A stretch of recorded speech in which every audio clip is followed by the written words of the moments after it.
ओ कबीर साहिब की जय। यह बीजक ज्ञान कबीर गुरु का बंधन साने वाला है। सब जीवों के हित मार्ग को स्पष्ट बताने वाला है। सब जीव सदा से भूले ही विषयों में रमते आए हैं। उस रमते राम के बंधन को कई विविध रमैनी टाला है। यह बीजक ज्ञान कबीर गुरु का बंधन साने वाला है। खानी बानी के शब्द जाल में जीव सभी उलझाए हैं।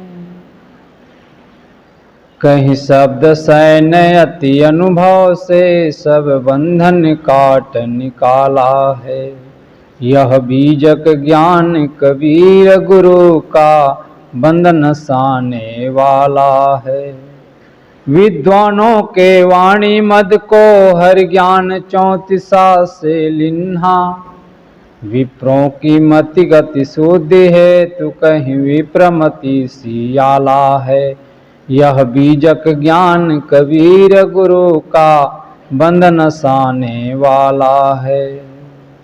कहरा कही कहर हरे जीव का कहीं वसंत विषया शक्ति हरे। मन माया के तम हरे आप कहीं चाचर ज्ञान उजाला है। यह बीजक ज्ञान कबीर गुरु का बंधन साने वाला है। सब जीवों के हित मार्ग को स्पष्ट बताने वाला है। अंतः में स्थिर परम रमैया राम बेली में आप कहे। खानी बानी की विरह व्रथा विरहोली विवेक विशाला है। यह बीजक ज्ञान कबीर गुरु का बंधन साने वाला है।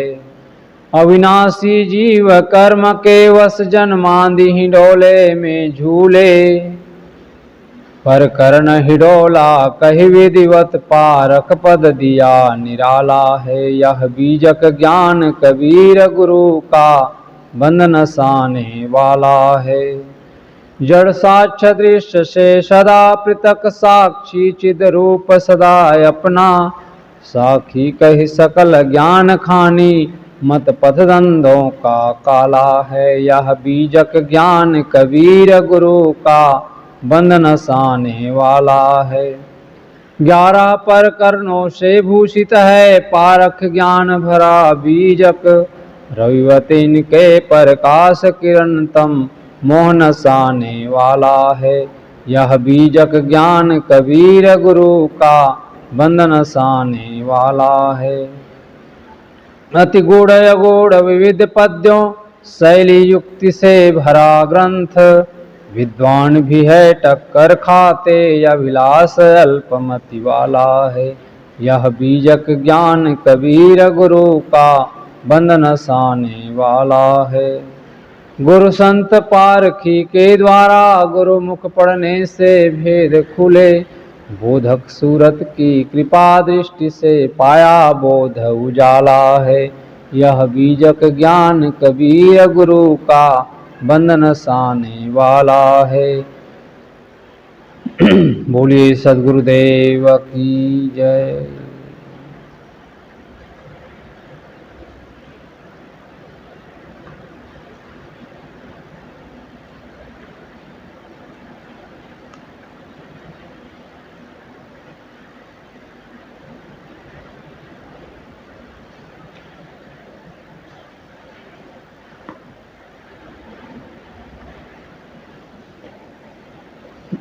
बोलिए सद्गुरु कबीर साहिब की जय। सद्गुरु कबीर साहब कहते हैं, चली जात देखी एक नारी तर गागर ऊपर पनिहारी। चली जात वह बाटा ही बाटा सोवन हार के ऊपर खाटा। जाड़न मरे सफेदी सौरी, खसम न चिरने घड़नी बैबौरी। सांस सकारे दिया ले बारे, खसमय छाड़ सबरी लगवारे। वाही के रस निस दिन राची, पिया सुबात कहे नहीं साची।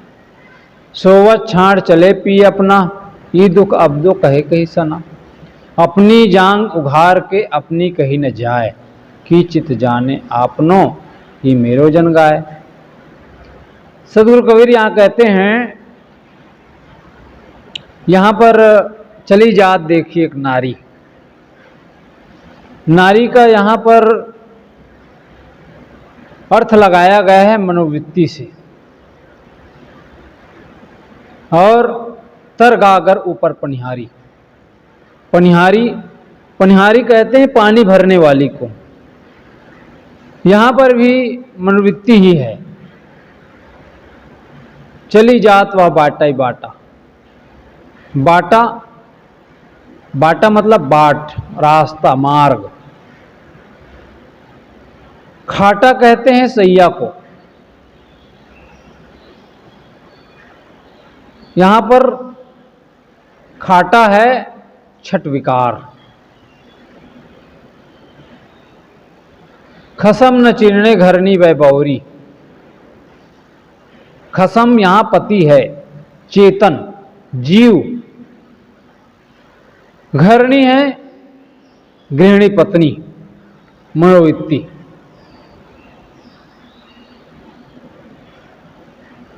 सांस सकारे दिया ले बारे।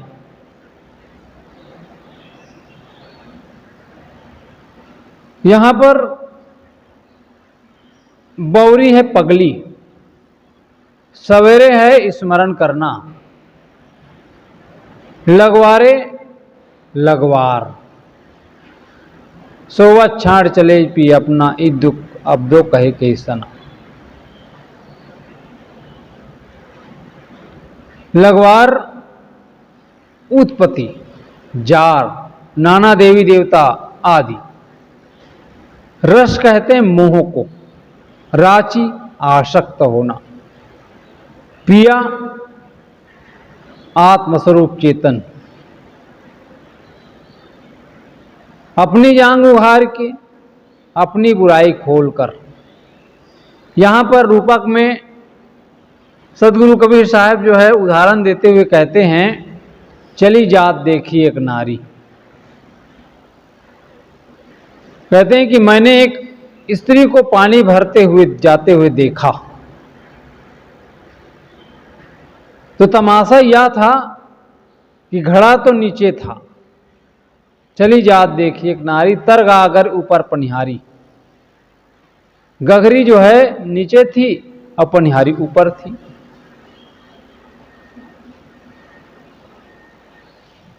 यहां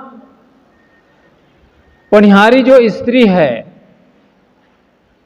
स्वयं घड़े के ऊपर थी और वह रास्ते रास्ते जा रही थी और थक कर वहीं सो गई। चली जात बाटा ही बाटा, सोवन हार के ऊपर खाटा।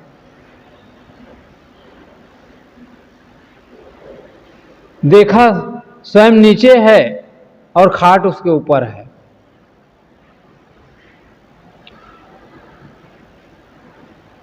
जाड़न मरे सफेदी सौरी, खसम न चिरने घरनी बैबौरी।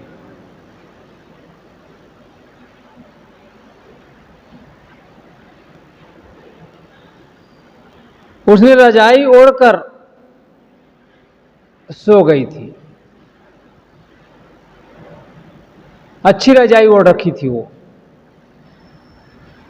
फिर भी वह ठंडी से कांप रही थी। जाड़न मरे सफेदी सौरी, कसम न चिन्ने बहनी बबोरी। वह स्त्री जो है अपने पति को भी पहचान नहीं पा रही थी, अब पगली बनकर इधर उधर भटक रही थी। खसमई छाड़ सबरे लगवारे, सुबह शाम दीपक जलाकर अपने यार को खोजती थी।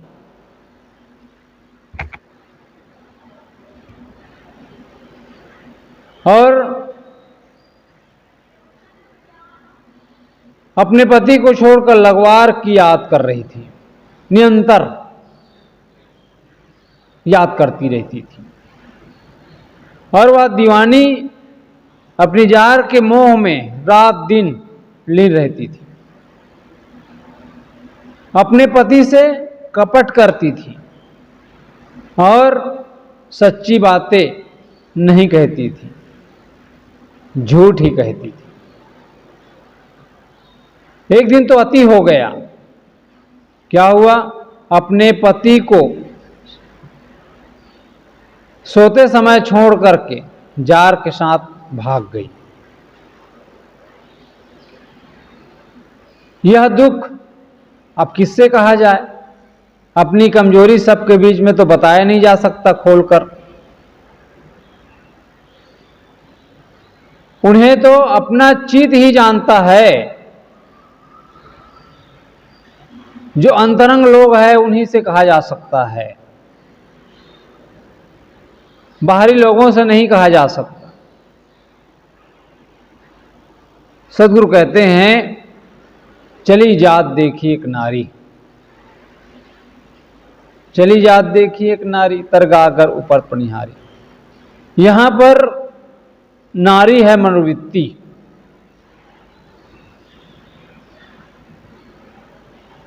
जब व्यक्ति जो है, व्यक्ति का जो चित्त है,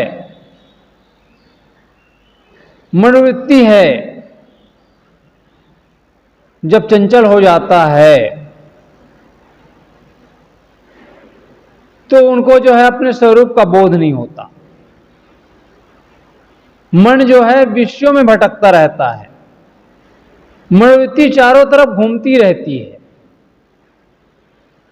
इसलिए उसको जो है स्वरूप बोध नहीं होता, स्वरूप का ज्ञान नहीं होता, चेतन तत्व का बोध नहीं होता और भटकती रहती है।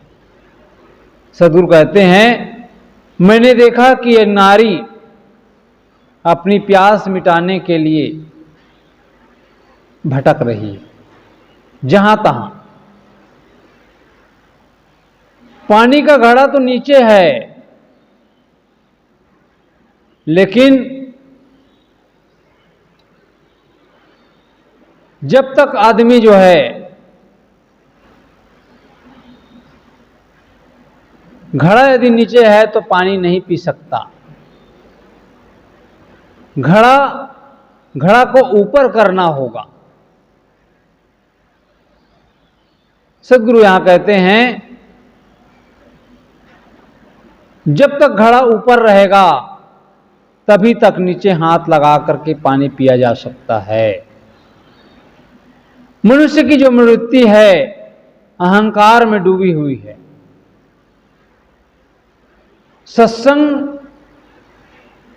सत्संग रूपी जो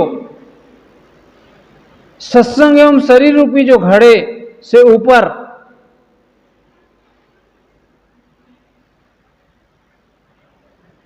बाहर जो विषयों में भटकती है, वही तो चली जात देखी एक नारी, तरगागर ऊपर पनिहारी। यहां सदगुरु कबीर साहब कहते हैं, सदगुरु कबीर साहब जो है प्रतिभा के धनी थे, भाषा के डिक्टेटर माने जाते थे और अपनी बात रूपकों में, अलंकारों में उसको करने में बड़े कुशल थे, बड़े माहिर थे। यहां पर एक व्यभिचारिणी नारी का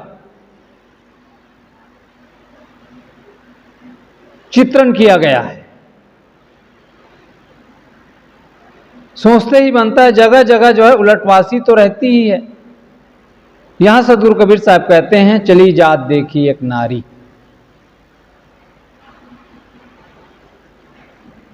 चली जात देखी एक नारी। एक नारी को मैंने जाते हुए देखा। मनुष्य की जो मनोवृत्ति है विषयों में निरंतर भटकती है और वह जो है हमेशा सुख और शांति की प्यासी रहती है। वह उसे उस सुख को बाहर खोजती है, जबकि विषयों में सुख नहीं है। आगे सदगुरु कहते हैं तरगागर ऊपर पनिहारी। संसार में देखा जाता है पनिहारिन जो पानी का घड़ा अपने सिर पर रख करके चलती है, परंतु यहां उल्टा है, घड़ा नीचे है और पानी ऊपर है। घड़ा ऊपर रहेगा तो पानी पिया जा सकता है, पानी यदि नीचे है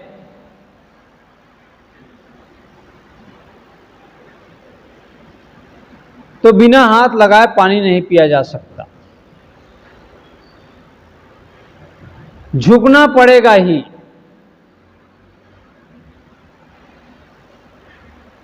तो यहां सदगुरु कहते हैं तरगागर ऊपर पनिहारी। शरीर रूपी घड़ा पृथ्वी पर पड़ा है और मनोवृत्ति रूपी जो पनिहारनी है आकाश में दौड़ती है। शरीर नीचे है, मनोवृत्ति ऊपर है। ऊपर ऊपर हमारी जो मनोवृत्ति है वो वासनाओं में डूबा रहता है, भटकती रहती है विषयों में। हमारे पास 5 ज्ञानेंद्रियां हैं, आंख, कान, नाक, जीभ, चाम, और वह निरंतर विषयों में डूबी रहती है, निरंतर दौड़ती रहती है।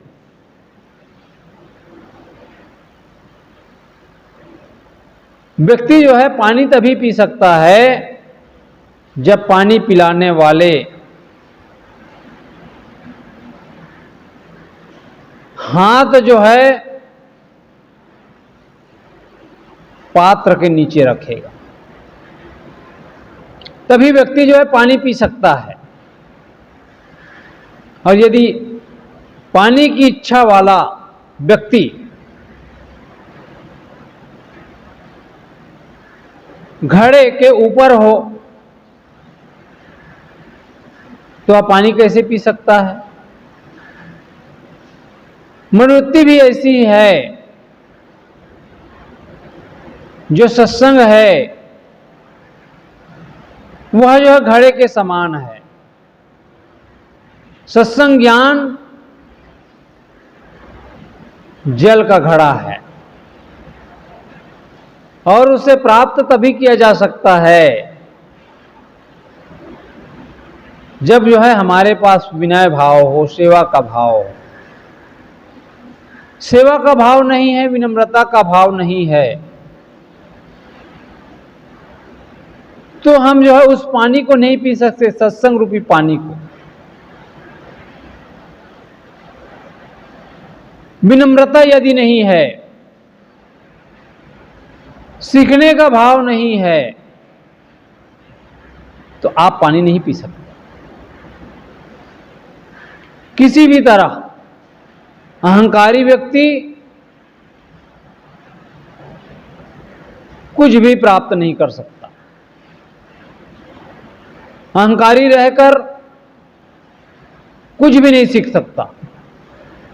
सत्संग में जाकर के भी वह जो है अकड़ाबाजी नहीं छोड़ सकता, कपटपन, छलपन को छोड़ नहीं सकता है। सदगुरु कबीर साहब कहते हैं, जहां ग्राहक तहां हो नहीं हो, तहां ग्राहक ना है। जहां ग्रहण करने की बुद्धि होती है वहां अहंकार नहीं होता, और जहां ग्रहण करने की क्षमता नहीं होती है वहां कुछ भी ग्रहण नहीं किया जा सकता है। नन्ना हो के पीऊ कहते हैं सदगुरु कबीर। बच्चा बनकर के ही दूध को पिया जा सकता है। हाथी अपने अहंकार के वश धूल में, वह जो धूल में मिला हुआ शक्कर है उसको ग्रहण नहीं कर सकता, लेकिन चींटी उठा सकती है।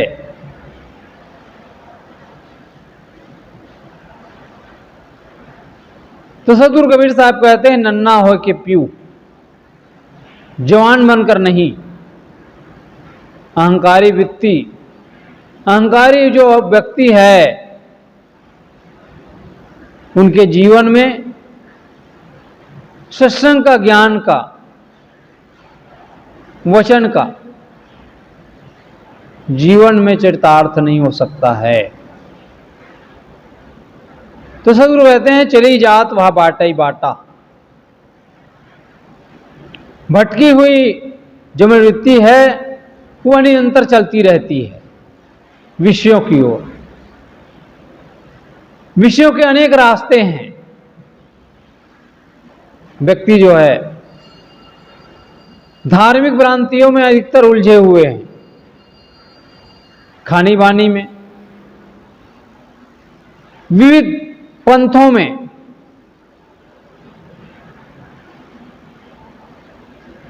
भ्रांतियां जो है मिटती नहीं है, मिट नहीं रही है। क्यों? सच्चा बोध नहीं। सत्संग की बातों को जब तक आदमी मनन नहीं करेगा, चिंतन नहीं करेगा और सत्य क्या है, असत्य क्या है, इसकी परख नहीं करेगा, पहचान नहीं करेगा, तब तक वह व्यक्ति जीवन में सच्चा ज्ञान प्राप्त नहीं कर सकता। घड़े के ऊपर होकर के पानी नहीं पी सकता है, उसी प्रकार से अहंकारी व्यक्ति जीवन में चरितार्थ को उपलब्ध नहीं हो सकता। विनयी होना पड़ेगा, नम्रता। जस द्वितीया को चंद्रमा शीस नवे सबको। द्वितीया के जो चंद्रमा है उसी को लोग प्रणाम करते हैं। तो आगे सदगुरु कबीर साहब कहते हैं, सोवनहार के ऊपर खाटा। कोई व्यक्ति खाट के ऊपर सोता है वो तो बात समझ में आती है, लेकिन सोवनहारा खाट के नीचे हो तो या तो आश्चर्य की बात है। सोने वाले की बुद्धि भी हास्यप्रद ही होगी, या तो हंसी की बात है। यही दशा जो है मनुष्य की मनोवृत्ति है। मनुष्य की जो भटकी हुई जो मनोवृत्ति है वह जो है अज्ञान में, प्रमाद में सोई हुई है। कैसे सोई हुई है? काम, क्रोध, लोभ, मोह, भय, वासनाओं की ग्रंथियों में डूबी हुई है, दबी हुई है। वहां जो है सुख कहां, वहां जो है शांति कहां? सारी संपन्नता है, लेकिन मनोवृत्ति चारों तरफ फैली हुई है, भटकी हुई है वासनाओं में। तो वह व्यक्ति तो उलझा हुआ रहेगा ना। सुख कहां मिलेगा उसको? सुख नहीं मिल सकता। तो पानी का घड़ा ऊपर, पानी का घड़ा ऊपर होना चाहिए, तभी जो है पानी पिया जा सकता है। प्यासे के हाथ नीचे और सैया नीचे चाहिए, सोने वाला ऊपर। सदगुरु यहां दोनों को उलट देते हैं।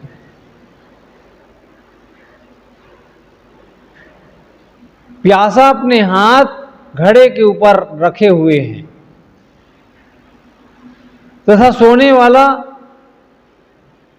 सैया के नीचे पड़ा हुआ है। आदमी अहंकारी विषय होने से उसे ज्ञान मिलता है, उसे न तो ज्ञान मिलता है न तो शांति मिलती है।